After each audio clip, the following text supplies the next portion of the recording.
రైతులు అంత తీవ్రంగా వాళ్ళు పోరాటం చేస్తున్నారు. కారణం ఏంటంటే దానికి కూడా ఒక కారణం ఉంది. పంజాబ్ హర్యానాలో వాళ్ళు పండించిన దాదాపు 90% మండీల ద్వారా, మార్కెట్ యార్డుల ద్వారా ఫుడ్ ఆపరేషన్ అట్లాగే కొద్దిగా రూరల్ డెవలప్మెంట్ ఫండ్ అని పిలుస్తారు. మొత్తం 3% ఉంటుంది. ఆ మార్కెట్ యార్డుల పంజాబ్ మండీ చేస్తూ ఉంటుంది. అట్లాగే రైతుల తరఫున ఆరోగ్య బీమా కూడా కట్టినటువంటి పరిస్థితి జరుగుతాం. మండీ వ్యవస్థ రైతులు ఒక భార్యాభర్త సంబంధం లాగా తనవేసుకుపోయి అందువలనే ఆ తేడాలనే ఉద్దేశించనే వాళ్ళు ఈరోజు అక్కడ ఉద్యమం చేస్తూ ఉన్నారు. కిరాయి మనుషులు ఎవరు వంటలు అన్నట్ల అమ్మలు ఎక్కడో డాక్టర్లు కానీ, ఇంజనీర్లు కానీ, ఇతరులు కానీ వాళ్ళే సెల్ఫ్ సర్వీస్ అంతా కూడా ఆ విధంగా రాక్షసుడిలాగా రాక్షస ఆనందం పొందుతున్నాడు. గౌతమ్ అదానీకి, ముఖేష్ అంబానీకి కార్పొరేట్ సంస్థలకు తాకట్టు పెట్టే నూతన వ్యవసాయ చట్టాలను, వ్యవసాయ రంగాన్ని కార్పొరేట్ సంస్థలకు తాకట్టు పెట్టే నూతన వ్యవసాయ రద్దు చేయాలి. నూతన వ్యవసాయ చట్టాలను రద్దు చేయాలి. నూతన వ్యవసాయ చట్టాలను రద్దు చేయాలి. నూతన వ్యవసాయ చట్టాలను రద్దు చేయాలి. Down Narendra Modi, down Narendra Modi, down Narendra Modi. వ్యవసాయ రంగాన్ని కార్పొరేట్ సంస్థలకు తాకట్టు పెట్టే కార్పొరేట్ సంస్థలకు తాకట్టు పెట్టే నూతన వ్యవసాయ చట్టాలను రద్దు చేయాలి.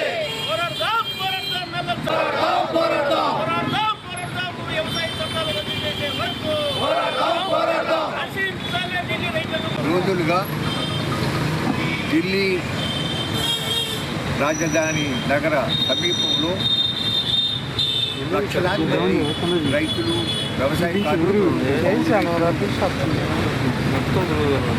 డాక్టర్లు, వివిధ వృత్తులకు చెందినటువంటి వారందరూ కూడా కేంద్ర ప్రభుత్వం అప్రజాస్వామ్యంగా, రాజ్యాంగ విరుద్ధంగా, రాజ్యసభ నియమాలకు విరుద్ధంగా ఆమోదించినటువంటి 3 నల్ల వ్యవసాయ చట్టాలను రద్దు చేయాలని, వ్యవసాయ రంగానికి అందించేటటువంటి ఉచిత విద్యుత్కి, పేద గృహ వినియోగదారులకి సబ్సిడీతో తక్కువ ధరలకు ఇస్తూ ఉన్నటువంటి గృహ విద్యుత్ సరఫరాకు మంగళం పాడేటటువంటి విద్యుత్ బిల్ 2020ను ఉపసంహరించాలని కోరుతూ నిరసన దీక్షలు శాంతియుతమైనటువంటి పద్ధతిలో, అపూర్వమైన రీతిలో, ఒడ్డు చలిలో అనేక ప్రకృతి ఇబ్బందులు కలిగిస్తూ ఉన్నప్పటికీ కూడా ఒప్పుకోని దీక్షతో అక్కడ నిరసన కొనసాగిస్తూ ఉంటే ఇప్పటికీ కూడా కేంద్ర ప్రభుత్వం సక్రమంగా స్పందించి వారి డిమాండ్లను ఆమోదించకపోవడం చాలా దురదృష్టకరం. ఇప్పటికైనా భేషజానికి పోకుండా కేంద్ర ప్రభుత్వం 3 వ్యవసాయ చట్టాలను రద్దు చేసి, అట్లాగే ఎలక్ట్రిసిటీ బిల్ ఇంకా చట్టం కాలేదు, దాన్ని చర్చించే అవకాశం ఉంటుందనుకోండి. 3 వ్యవసాయ చట్టాలని కూడా రద్దు చేసేసి పార్లమెంట్లో ఫ్రెష్గా పెట్టాలి. పార్లమెంట్లో పెట్టి పార్లమెంట్లో జాయింట్ పార్లమెంటరీ కమిటీ కానీ లేకపోతే సెలెక్ట్ కమిటీ కానీ పంపించి దానిపైన వివిధ రాష్ట్రాలతో, ఎందుకంటే ఈ సబ్జెక్టు వ్యవసాయం అనేటువంటిది రాజ్యాంగం ప్రకారంగా రాష్ట్రాల పరిధిలో ఉంది కాబట్టి రాష్ట్ర ప్రభుత్వాల్ని అట్లాగే రైతు సంఘాలని వాళ్ళ జీవితాల్ని ప్రభావితం చేసేటటువంటి అంశాలు ఉన్నాయి కాబట్టి వాళ్ళతోనూ చర్చించి, అలాగే వినియోగదారుల సంఘాలతో కూడా చర్చించి, ప్రజా సంఘాలతో చర్చించి తుది రూపం ఇచ్చి మళ్ళీ సభ ఓటింగ్ తీసుకోవాలి తప్ప మూర్ఖంగా మేము చెప్పాము, మేము రద్దు చేయము, సవరణలు చేస్తామనేటటువంటి వైఖరి కరెక్ట్ కాదు. ఆంధ్రప్రదేశ్లో రైతు సంఘాల సమన్వయ సమితి ఆధ్వర్యంలో అందరం కూడా మేము కేంద్రంలో ఉన్నటువంటి ఈ అఖిల భారత కిసాన్ సంయుక్త మోర్చా ఇచ్చేటటువంటి పిలుపుల్ని అనుసరించి ఇక్కడ కూడా కార్యక్రమాలు తీసుకుంటా ఉన్నాం. ప్రజలు, రైతులు, అట్లాగే వ్యవసాయ కూలీలు, అట్లాగే వినియోగదారులు అందరూ కూడా ఈ ఉద్యమంలో భాగస్వాములు కావాలని విజ్ఞప్తి చేస్తున్నాం. ముఖ్యంగా మీడియా వారికి కూడా మీరందరూ కూడా మా యొక్క ఈ ఉద్యమానికి మీ సంపూర్ణ సహాయ సహకారాన్ని అందించండి.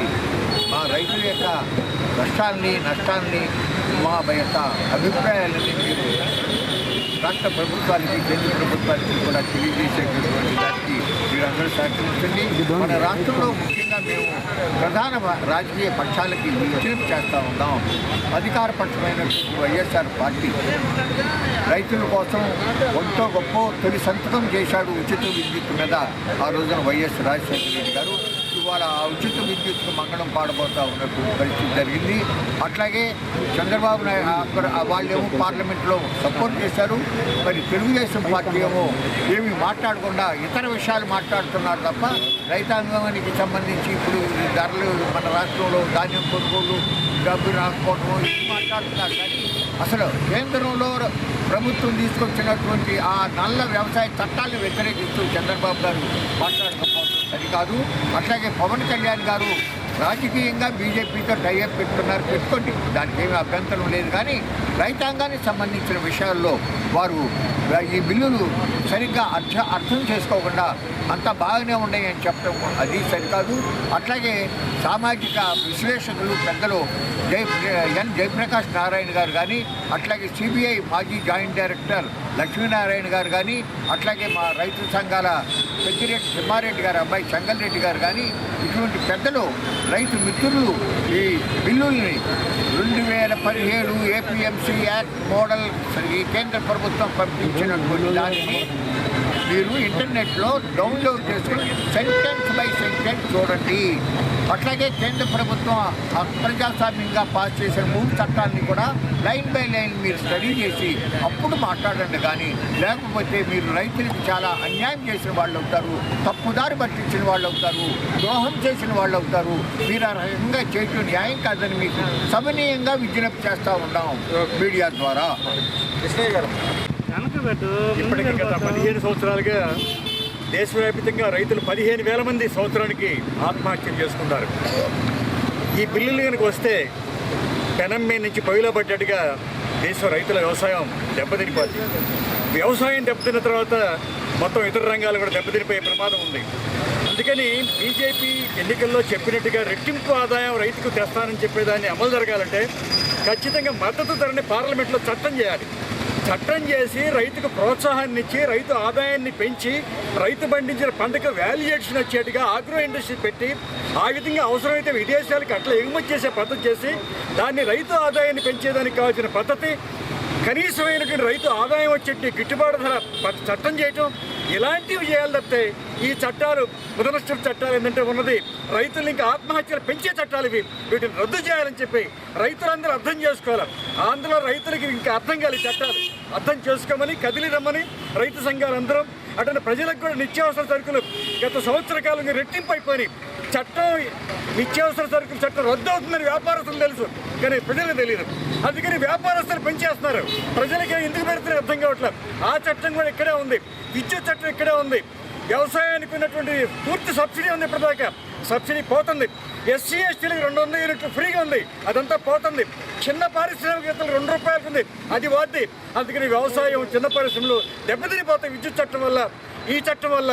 అట్లనే కంపెనీ చట్టం వల్ల కనీసంగా రైతు తనకి ఇబ్బంది అనిపిస్తే కంపెనీతో మాట్లాడుకునే అవకాశం లేదు, తేడా వస్తే కోర్టుకు వెళ్ళే అవకాశం లేదు.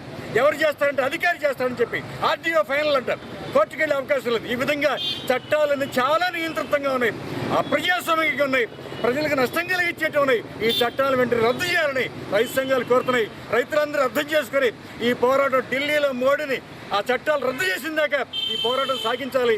రైతులు, ప్రజలు, కార్మికులందరూ కూడా ఇది మద్దతు ఇవ్వాలని కోరుతున్నాం.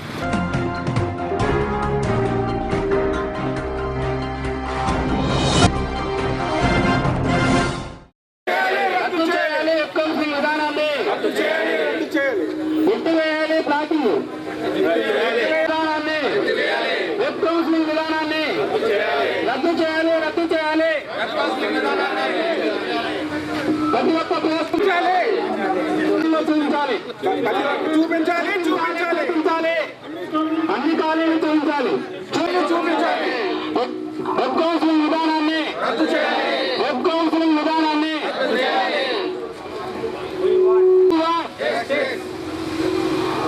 జిల్లాలో ఉపాధ్యాయ సంఘాల సమాఖ్య జిందాబాద్ ప్రాప్తో జిందాబాద్ ప్రాప్తో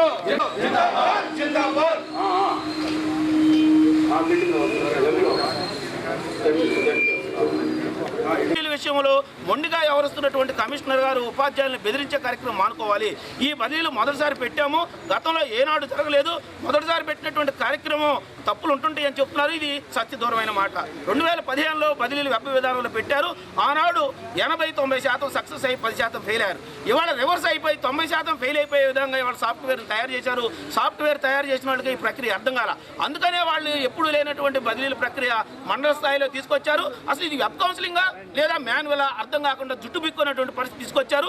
బదిలీ అనేటువంటి సీక్రెట్గా జరిగేటువంటి ప్రక్రియ. ఏ స్థానం కోరుకుంటామో పక్కన వాళ్ళకి చెప్పం. అలాంటిది మీ ప్రింట్అవుట్లు తీసుకొచ్చి ఎంఈఓలకు ఇస్తున్నాం, మా సీక్రెట్ పాస్వర్డ్ ఇస్తున్నాం. ఇది బహిర్గతంగా కొంతమంది వ్యక్తులను పెట్టుకొని చేస్తా ఉన్నారు. మా బదిలీల విషయంలో మా యొక్క ప్లేస్లు మారిస్తే ఎవరు బాధ్యత వహిస్తారు? కాబట్టి ఇది అసంబద్ధమైనటువంటి బదిలీల విధానం. ఇవాళ మండల విద్యా విధానాల కేంద్రంలో జరిగేటువంటి బదిలీని మేము తీవ్రంగా తిరస్కరిస్తున్నాం, వ్యతిరేకిస్తున్నాం, ఖండిస్తున్నాం. వెంటనే ఈ విధానాన్ని రద్దు చేసి ఫ్యాప్టో డిమాండ్ చేసినట్టుగా మాన్యువల్గా నిర్వహించాలి. విద్యాశాఖ అధికారులను తొలగించాలి. ఇక బ్లాకింగ్ విషయంలో గతంలో ఒక 1500 మాత్రమే బ్లాక్ చేసినటువంటి దాన్ని ఇవాళ 16,000 చేశారు. ఇవాళ 16,000 చేశారు రాష్ట్ర వ్యాప్తంగా. అంటే అవకాశాలని గండి కొట్టారు. దీన్ని సాకులేంటి? మైదాన ప్రాంతం, ఏజెన్సీ ప్రాంతం, హిల్ ప్రాంతంలో వచ్చేటువంటి వారికి అందరూ పులోమని మైదాన ప్రాంతానికి వస్తున్నారు. కాబట్టి వీటిని మేము భవిష్యత్తులో రిక్రూట్మెంట్ ద్వారా భర్తీ చేస్తామని చెప్పారు. ఇది కూడా తప్పు. వెంటనే బ్లాకింగ్ మొత్తం ఎత్తివేసి సీనియర్ ఉపాధ్యాయుల అవకాశం ఇవ్వాలి. బదిలీల అనంతరం వచ్చేటువంటి ఖాళీల్లో ఎమ్మటే న్యూ రిక్రూట్మెంట్ వేసి భర్తీ చేయాలి. ఈలోపు విద్యా ఇన్స్ట్రక్టర్స్తోనూ వాలంటీర్లతో నింపాలని చెప్పి ఫ్యాప్టోగా డిమాండ్ చేస్తున్నాం. ఈ యొక్క విషయంలో విద్యాశాఖ అధికారులు, విద్యాశాఖ మంత్రి గారు ఫెయిల్ అయ్యారు. కాబట్టి ఇక స్వయంగా ముఖ్యమంత్రి గారే జోక్యం చేసుకొని ఇక ఇద్దరు విద్యాశాఖ అధికారులు కావాలో 2 లక్షల మంది ఉపాధ్యాయులు కావాలో తేల్చుకోవాలి. అందుకని ముఖ్యమంత్రి గారు జోక్యం చేసుకొని ఈ బదిలీ విషయంలో న్యాయం చేయాలని, ఫ్యాప్టో డిమాండ్ చేస్తున్నట్టు మాన్యువల్ విధానంలో బదిలీ చేయాలని, బ్లాకింగ్ ఎత్తివేయాలని చెప్తున్నాం. ఒకవేళ అది చేయకపోతే ఈ ఉద్యమాన్ని ఇప్పటికీ అనేక దశలు పోరాటం చేసాం, ఇక తీవ్రతరం చేస్తామని చెప్పి కూడా ప్రభుత్వాన్ని హెచ్చరిస్తూ ఉన్నాం.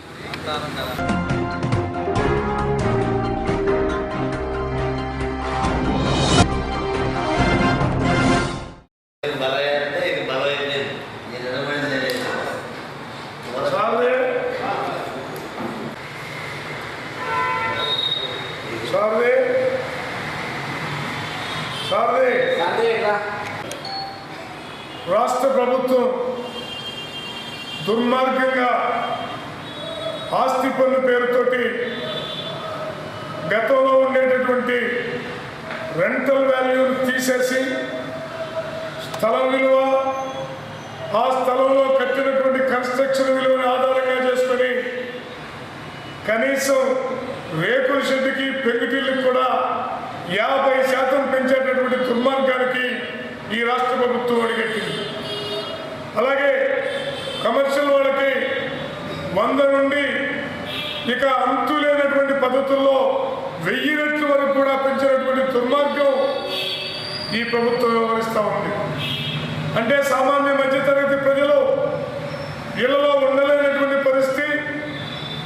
అలాగే కమర్షియల్ కాంప్లెక్స్లో ఉండేవాళ్ళు వాళ్ళకి వేసినటువంటి పన్నుని మోయలేని భారంగా ఉన్నటువంటి ఈ స్థితి అసలే కరోనా కాలంలో మూలిగే రెక్కపైన తాటికాయ పడ్డ చందంగా జగన్మోహన్ రెడ్డి ప్రభుత్వం వ్యవహరిస్తూ ఉన్నది. దీనికి వ్యతిరేకంగా ఈ నెల 27వ తేదీ నుంచి గుంటూరు జిల్లాలో ఉన్నటువంటి అన్ని పట్టణాల్లో ఆస్తి పన్ను పెంపుదల వ్యతిరేక ఆందోళనకి సమాయత్తం అవడం కోసం జిల్లాలో ఉన్నటువంటి అన్ని రాజకీయ పార్టీలు, ప్రజా సంఘాలు, ఛాంబర్ ఆఫ్ కామర్స్ అందరినీ ఒకే చోటికి చేర్చి భారీ స్థాయి ఆందోళనకి రూపకల్పన చేసి రాష్ట్ర ప్రభుత్వంతో అని తుమి తేల్చుకోవడానికి రాష్ట్ర వ్యాప్తంగా జిల్లాలో సిపిఐ చొరవతోటి ఉద్యమాన్ని ప్రారంభించబోతా ఉన్నాం. అలాగే ఈ రోజున రైతాంగం ఢిల్లీలో ఆందోళన చేస్తూ ఉన్నారు. ఇప్పటికి 33 మంది అసూలు వాసారు. నరేంద్ర మోడీ బండరాయి మనసుకి ఇంకా కనికరం కలగటం లేదు. 6 సార్లు ప్రయోజనం లేని చర్చలు జరిపారు, కానీ ప్రయోజనం లేదు. పక్కనున్నటువంటి రైతు చనిపోతున్నా ఈ దేశంలో ప్రవేశపెట్టినటువంటి 3 నెలల చట్టాల్ని అనిల్ అంబానీకి, అదానికి దారాదత్తం చేసి కార్పొరేట్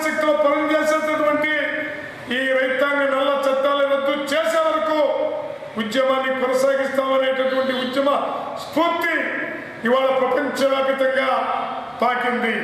అన్ని దేశాల మద్దతు తిరస్కరించారు. అలాగే పంజాబ్ డిఐజీ తన పదవికి రాజీనామా చేశాడు.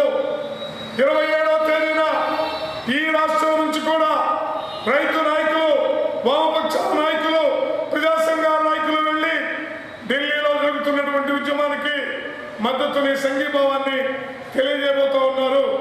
దుర్మార్గం ఏమిటంటే మన రాష్ట్రంలో ఉన్నటువంటి అధికార పార్టీ, ప్రతిపక్ష పార్టీలు రెండు పార్లమెంటులో నరేంద్ర మోడీకి అనుకూలంగా ఓటేసి బయట మేము కూడా మద్దతు అనేటటువంటి దొంగ నాటకాల్ని కట్టిపెట్టి మీకు నిజంగా రైతు శ్రేయస్సు కోరుకునే పద్ధతి ఉంటే తక్షణమే ఢిల్లీ వెళ్ళండి, రైతులకు మద్దతు తెలియజేయండి అని డిమాండ్ చేస్తా ఉన్నాం. అలాగే మా పార్టీ సిపిఐ 95వ వార్షికోత్సవాలు ఈ నెల 26వ తేదీన రాష్ట్ర వ్యాప్తంగా, దేశవ్యాప్తంగా జరుగుతున్నటువంటి దాంట్లో భాగంగా జిల్లాలో ఉన్నటువంటి అన్ని ప్రాంతాల్లో ఈ నెల 26వ తేదీ నుంచి వారం రోజుల పాటు సభలు, సమావేశాలు, పతాకావిష్కరణలు నిర్వహించుకొని ఈ రాష్ట్రంలో జగన్మోహన్ రెడ్డి, దేశంలో ఉన్నటువంటి ప్రధానమంత్రి వీళ్ళు అనుసరిస్తున్నటువంటి ప్రజా వ్యతిరేక విధానాలకు నిరసనగా ఆందోళన కార్యక్రమాలు నిర్వహించబోతూ ఉన్నాం. ఈ కార్యక్రమాలకి ప్రజలందరూ మద్దతు ప్రకటించవలసిందిగా విజ్ఞప్తి చేస్తూ ఉన్నాం.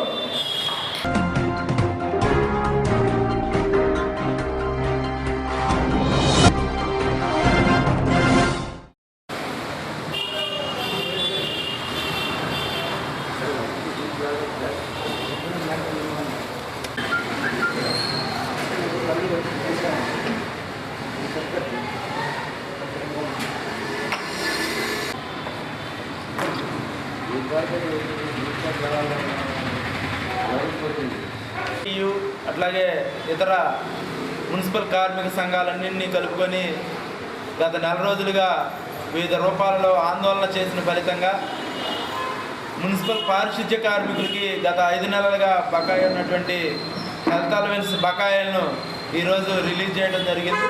అందుకు ముందుగా రాష్ట్ర ప్రభుత్వానికి ధన్యవాదాలు తెలియజేస్తా ఉన్నాం.